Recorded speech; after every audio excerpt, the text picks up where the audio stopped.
అందరికి నమస్తే. ఇప్పుడు బేసన్లో ఉండే కట్టెగారెలు ఇప్పుడు చేసాను, కలుపుతున్నా చూడండి. 2 చెంచాలు ఉప్పు వేసాక కరివేపాకు వేసిన, 2 చెంచాలు కారం వేస్తున్నాను, 100 గ్రాములు శనగపప్పు వేస్తున్నాను, 2 కేజీలు బియ్యం పిండి, జీలకర్ర వేసాను.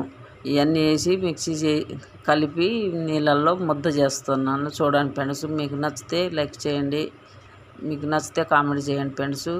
నాకు తెలిసిన వారికి నేను ఇలా చేస్తున్నా. కట్టెల పొయ్యితోటే మొత్తం ముద్ద కలిపేసి పక్కన పెట్టి నిప్పు రవ్వలు చేసి ఇప్పుడు పొయ్యిలో కాలుస్తా చూడండి ఫ్రెండ్స్ ఎలా ఉందో.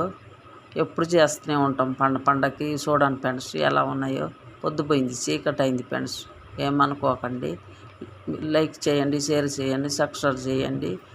ఇప్పుడు నేను ముక్క వెరుచుకొని తింటాను చూడు ఫ్రెండ్స్. చీకట్లో సరిగా కనిపించటం లేదు, ఏమనుకోకండి. చూడండి ఫ్రెండ్స్, మీకు నచ్చితే కామెంట్ చేయండి ఫ్రెండ్స్. బాయ్.